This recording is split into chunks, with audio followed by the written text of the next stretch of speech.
আসসালামু আলাইকুম। ওয়ালাইকুম সালাম। সুলতান, কেমন আছো? আলহামদুলিল্লাহ। ভাইয়া আপনি কেমন আছেন? আলহামদুলিল্লাহ, আমি ভালো আছি। আজকে কি বিষয়ে আলোচনা করব? আজকে আমাদের আলোচনা যেটা আমাদের সবচেয়ে বেশি এখন প্রশ্ন আসে সেটা হচ্ছে কি টার্মিনেট কি? টার্মিনেট সম্পর্কে কাস্টমার জানতে চায়, যেটার সঠিক তথ্য আমরা দিতে পারতেছি না, যার কারণে কাস্টমার আপনার মুখ থেকে শুনতে চায় টার্মিনেট সম্পর্কে। আচ্ছা, অনেক ধন্যবাদ সুলতান। দর্শক, আপনাদের সবার কাছে অনুরোধ থাকবে আজকের এই ভিডিওটি শেয়ার করবেন, কারণ টার্মিনেট বর্তমানে আমাদের প্রবাসীদের জন্য একটা আতঙ্কের বিষয় হয়ে গেছে, শুধুমাত্র না বোঝার কারণে বা টার্মিনেটের নিয়মটা না জানার কারণে। সঠিক সময়ে যদি টার্মিনেট সম্পর্কে আমরা অবগত হই, সঠিক সময়ে যদি আমরা সিদ্ধান্ত নিতে পারি, তাহলে আমরা অবৈধ হওয়ার থেকে বেঁচে যেতে পারি। আজকে আমরা টার্মিনেটের একেবারে এ টু জেড কমপ্লিট তথ্য দেওয়ার চেষ্টা করব। ভিডিওটি লম্বা হবে, অনুরোধ থাকবে না টেনে যদি আপনি দেখেন, তাহলে আশা করি আপনার অনেকগুলো সমস্যার সমাধান আপনি পেয়ে যাবেন। তো মূলত তোমার কাছে যে প্রশ্ন করে, এর মধ্যে সব থেকে বেশি যে প্রশ্নটা আসে সেটা কোনটা? সর্বপ্রথম প্রশ্ন হচ্ছে কি টার্মিনেট কি? আচ্ছা, এই ধরনের প্রশ্ন করে। জি। আমাদের প্রত্যেকের উচিত যে টার্মিনেটকে এটা সম্পর্কে জানা। মানব সম্পদ ও সামাজিক উন্নয়ন মন্ত্রণালয় 25 অক্টোবর 2022-এ তাদের অতি পুরাতন যে প্রথা, হুরুপ প্রথা, সেটা বাতিল করে যারা মুআসাসা এবং কোম্পানির লোক আছেন বা সাধারণ পেশার লোক আছেন, তাদের জন্য টার্মিনেট সিস্টেম চালু করেছেন, যেটাকে আরবিতে বলা হয় ইনগাতা আমেল। আর পূর্বে আমাদের কফিল বা কোম্পানি অথবা আমাদের স্পন্সর আমাদেরকে যে হুরুপ দিত, সেটাকে বলা হতো মোতাগাইয়েব আন আমেল, অর্থাৎ কাজে অনুপস্থিত বা কর্মী রানওয়ে অথবা কর্মী পালিয়ে গেছে। আর বর্তমান যে চলমান নিয়মটা আছে টার্মিনেট, এটাকে আরবিতে বলা হয় ইনগাতা। আর এটা সাধারণত করা হয় চুক্তিতে। কর্মীকে অনুপস্থিত দেখিয়ে চুক্তি টার্মিনেট করা হয়। কর্মী একটা নির্দিষ্ট সময় কাজে অনুপস্থিত আছে, এই বিদায় স্পন্সর সরাসরি মানব সম্পদ ও সামাজিক উন্নয়ন মন্ত্রণালয়ে একটা রিকোয়েস্ট পাঠায় যে আমার কর্মী 15 দিন অথবা 20 দিন অথবা 30 দিন টানা কাজে অনুপস্থিত আছে, আমি তাকে টার্মিনেট করব। পূর্বে আমাদেরকে হুরুপ যেটা করা হতো, সেটা করা হতো আপসির থেকে জাওয়াজাতের মাধ্যম থেকে। আমি আপনাদেরকে একটা বিষয় এখানে ক্লিয়ার করে দিই। আমাদের ইকামা বানানোর ক্ষেত্রে আমাদেরকে 2টা ধাপ কমপ্লিট করতে হয়। প্রথম ধাপ জাওয়াজাত, দ্বিতীয় ধাপ মানব সম্পদ ও সামাজিক উন্নয়ন মন্ত্রণালয়ের কিওয়া। আমাদেরকে পূর্বে হুরুপ করা হতো জাওয়াজাতের সিস্টেম আপসির থেকে, আর এখন যে টার্মিনেট সিস্টেমটা আছে, ইনগাতা সিস্টেমটা, এটা করা হয় কিউআর সিস্টেম থেকে। এই কারণে অনেক প্রবাসী আমাকে প্রশ্ন করে যে ভাই, আমাকে যে টার্মিনেট করেছে আমি কিন্তু সেটা আপসিরে দেখতে পাইনি। এজন্যই আপনি আপসিরে দেখতে পাননি, কারণ এটি মানব সম্পদ ও সামাজিক উন্নয়ন মন্ত্রণালয়ের কিউআর প্ল্যাটফর্ম থেকে করা হয়েছে বিদায়। যেমন আপনাকে যখন এক্সিট দেয়, তাহলে আপনি কিন্তু সেটা আপসিরে দেখতে পারেন, কারণ সেটা জাওয়াজাতের সিস্টেম থেকে দেওয়া হচ্ছে বা মুকিম থেকে দেওয়া হচ্ছে। আর যে টার্মিনেট করা হচ্ছে, এটা করা হচ্ছে কিউয়া থেকে, আর এটা চেক করতে হয় কিউয়াতে। আর যাদের কিউয়া অ্যাকাউন্ট খোলা আছে, তারাই শুধুমাত্র কিউয়া থেকে যে মেসেজটা পাঠায় সেটা সম্পর্কে অবগত হতে পারে, টার্মিনেট সম্পর্কে অবগত হতে পারে। যাদের কিউয়া থাকে না, তারা কিন্তু অবগত হতে পারে না। আমাদের এখনও অধিকাংশ প্রবাসী আছে যারা কুয়া বা কিউয়া সম্পর্কে টোটালি অবগত নন। সৌদি মানব সম্পদ ও সামাজিক উন্নয়ন মন্ত্রণালয় 2021 সালের 14 মার্চে প্রত্যেকটা প্রবাসী এবং সৌদি নাগরিকের জন্য ডিজিটাল কন্ট্রাক্ট বাধ্যতামূলক করেছিল। আর সেই ডিজিটাল কন্ট্রাক্টটা শো করে আমাদের কিউয়াতে। আর আমাদেরকে যে টার্মিনেট করা হয়, সেই ডিজিটাল কন্ট্রাক্টটা থেকেই করা হয়। যার কারণে মানব সম্পদ ও সামাজিক উন্নয়ন মন্ত্রণালয় যখনই আমাদেরকে টার্মিনেট করে, তখনই একটা মেসেজ পাঠায় কিউয়া থেকে, যেখানে উল্লেখ করা থাকে তোমার হাতে 60 দিন সময় আছে, তুমি চাইলে 60 দিনের মধ্যে দেশে চলে যাও অথবা এখানেই কোনো ব্যবস্থা করো।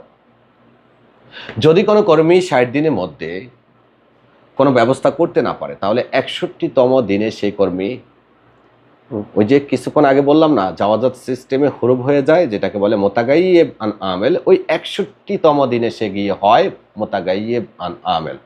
তথা প্রথম 60 দিন আপনি মন্ত্রণালয়ের সিস্টেমে থাকলেন কিউয়াতে, 60 দিন পার হয়ে গেছে, এটা চলে যাচ্ছে ওয়াফি দিনে তথা জাওয়াজাতের কাছে। আর জাওয়াজাত তখন আপনাকে অবৈধ প্রবাসী ঘোষণা করে। আশা করি ক্লিয়ার? বুঝতে পেরেছেন? যদি বুঝতে না পারেন আমাদের অফিসে আসবেন। আজকের পরে আশা করি আমার যারা লোক আছে তারাও আপনাকে এই বিষয়টা সঠিক তথ্য দিতে পারবে। পরের যে প্রশ্ন সেটি নিয়ে কথা বলি। পরের প্রশ্নটি বলো। টার্মিনেট করলে কি করতে হবে আমাদের? মনে করেন তোমাকেই টার্মিনেট করে দিল, জি ভাই। উদাহরণস্বরূপ। তো টার্মিনেট করার পর তোমার কাছে মানব সম্পদ ও সামাজিক উন্নয়ন মন্ত্রণালয় থেকে মেসেজ পাঠাবে, জি যেখানে 60 দিন উল্লেখ করা থাকবে, কিছুক্ষণ আগেই আলোচনা করেছি। জি জি ভাই। এই 60 দিনের মধ্যে আপনাকে সিদ্ধান্ত নিতে হবে কি করবেন। আপনি কি দেশে চলে যাবেন নাকি বৈধ হবেন। কোনো কর্মীকে টার্মিনেট করলে সে কর্মী বৈধ হওয়ার সুযোগ থাকে তবে তাদের জন্য যারা সৌদিতে আসার 1 বছর পরে টার্মিনেট হয়েছেন। যেমন তুমি এসেছো এখন 8 মাস, 9 মাস অথবা 11 মাস, এক্ষেত্রে তোমাকে টার্মিনেট করলে তোমার বৈধ হওয়ার কোনো সুযোগ নেই। যখনই তুমি অন্য কফিল বা কোম্পানির কাছ থেকে তলব পাঠাবা তখন শো করবে কর্মী রাজ্যে প্রবেশের 1 বছর হয়নি, এটা স্পষ্ট লাল লিখাতে শো করবে। আর যখন তোমার 1 বছর পার হওয়ার পরে তোমার কফিল তোমাকে টার্মিনেট করবে, তখন তুমি তলব পাঠালে অটোমেটিক্যালি তোমার কাছে তলবটা চলে আসবে, তুমি অ্যাকসেপ্ট করবা এবং কাফালা হয়ে যেতে পারবা। আশা করি বুঝতে পেরেছো? জি ভাই। আর যদি কোনো কারণে 60 দিনের মধ্যে তুমি কোনো সিদ্ধান্ত নিতে না পারো, সেক্ষেত্রে তুমি ওই যে কিছুক্ষণ আগে বললাম অবৈধ হয়ে যাবা, হরুপ প্রাপ্ত হয়ে যাবা। অনেকেই আমাদেরকে এখনো প্রশ্ন করেন যে হরুপ দিতে পারবে কিনা। যদি আপনি মুআসাসার কর্মী হন, কোম্পানির অথবা বিভিন্ন মাসনার কর্মী হয়ে থাকেন, এক কথা হাউস ড্রাইভার আমেল মঞ্জিল না হয়ে থাকেন, তাহলে আপনাকে টার্মিনেট করতে পারবে। সরাসরি হরুপ দেওয়ার অপশনটি এখন আর নেই। আচ্ছা, পরের যে প্রশ্ন সেটা নিয়ে আলোচনা করি। পরের কি প্রশ্ন? টার্মিনেট করলে কত দিনের মধ্যে দেশে যেতে হবে? এটা 60 দিনের মধ্যে। আচ্ছা। এবার আসুন আমরা দেশে যাওয়ার প্রসেসটি নিয়ে আলোচনা করি।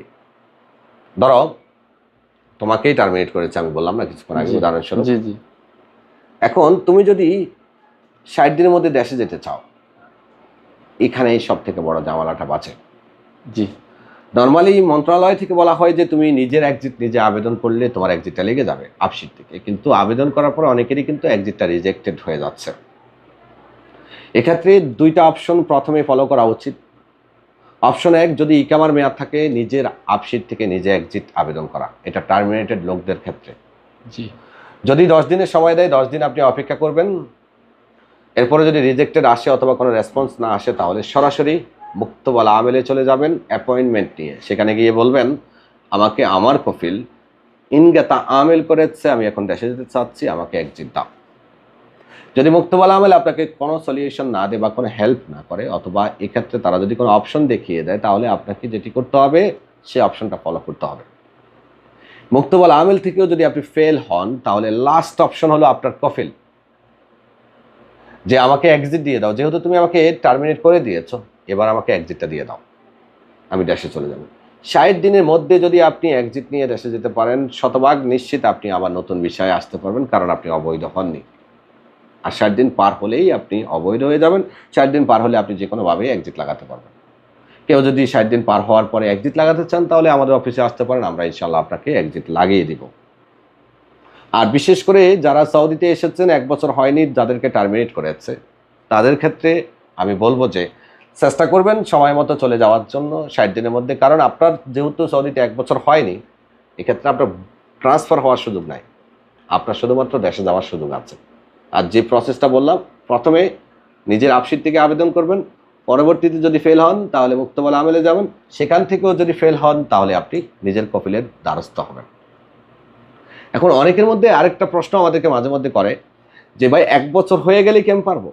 দেখেন, মন্ত্রণালয় থেকে যেটা বলেছে যে কোনো কর্মীকে টার্মিনেট করার 60 দিনের মধ্যে সেই কর্মী যদি কোনো সিদ্ধান্ত না নিতে পারে, তাহলে সে কর্মী সৌদি শ্রম আইনে মুখালেফ ঘোষিত হবে তথা আইন অমান্যকারী। তো আপনি তো অলরেডি আইন অমান্যকারী ঘোষিত হয়ে গেছেন, 1 বছর পরে আপনার বৈধ হওয়ার কোনো সুযোগ নেই। আচ্ছা, এরপরের প্রশ্ন নিয়ে আলোচনা করতে চাচ্ছি। টার্মিনেটের মেয়াদ কতদিন? এটা নিয়ে আমরা অলরেডি কথা বলেছি। এখন আমরা বলতে চাচ্ছি, যেটা আমি তোমার সাথে যুক্ত করতেছি, সেটা হলো যে কপিল চাইলে কি টার্মিনেট কাটতে পারে কিনা। জি। এটা আমার কাছে খুব বেশি প্রশ্ন আসে। দেখেন, আপনাকে যদি আজকে আপনার কপিল টার্মিনেট করে, সে চাইলে আপনার সাথে রিকন্ট্রাক্ট করার সুযোগ আছে। আর এখন পর্যন্ত যারা রিকন্ট্রাক্ট করেছে তাদের মধ্যে 50% লোকের টার্মিনেটটা কেটে গেছে, আর 50% লোকের কাটেনি। আর যদি আপনি পুরাতন কর্মী হন তাহলে আপনি কাফালার জন্য তলব দিয়ে কাফালা হয়ে যাবেন। যে কপিল নর্মালি টার্মিনেট করে সে কপিল সহজে কিন্তু এই সমস্যাটা সমাধান করতে চায় না, আবার অনেক সময় রিকন্ট্রাক্ট করলে সেটা সমাধান হয়ও না। তো এই ক্ষেত্রে সব থেকে বেস্ট হলো যে দেশে চলে যাওয়া, অথবা যদি পুরাতন কর্মী হয়ে থাকেন 15 মাসের পরে আপনাকে টার্মিনেট করেছে তাহলে কাফালা হয়ে যাবেন। কপিল চাইলেও অনেক সময় অনেক কিছু সম্ভব করতে পারে না। আর 60 দিন পার হওয়ার পরে আপনার মামলা চলে গেছে ওয়াফি দিনে, আর ওয়াফি দিন থেকে আপনার কপিল যারা নতুন হরুপ প্রাপ্ত হচ্ছেন 25 অক্টোবরের পরে টার্মিনেট হয়ে হরুপ প্রাপ্ত হচ্ছেন, তাদের আর বৈধ হওয়ার কোনো সুযোগ নেই, কোনো সুযোগ নেই। অযথা আপনি দৌড়াদৌড়ি করবেন, টাকা খরচ করবেন। হ্যাঁ, কখনো কখনো বিভিন্ন ওয়াস্তা দ্বারা অনেকে হয়তো বা সমস্যার সমাধান করতে পেরেছেন, তবে সেটা হাজারের মধ্যে 1-2 জন হতে পারে। আর ওয়াস্তা নিয়ে আমরা কখনো তথ্য দিই না, দিতে চাই না। আশা করি আপনাদের অনেক বেশি কাজে আসবে আজকের ভিডিওটা। আর আমি আশিককে ধন্যবাদ জানাচ্ছি। আশিক আমার অফিসেরই দায়িত্বে আছে। আপনাদের সবার ভালোবাসা নিয়ে আমরা এগিয়ে যাচ্ছি। ইনশাল্লাহ আমরা অদূর ভবিষ্যতে আরও ভালো কিছু করব আপনাদের জন্য। নতুন নতুন তথ্য নিয়ে হাজির হব। ভালো থাকবেন। আল্লাহ হাফেজ।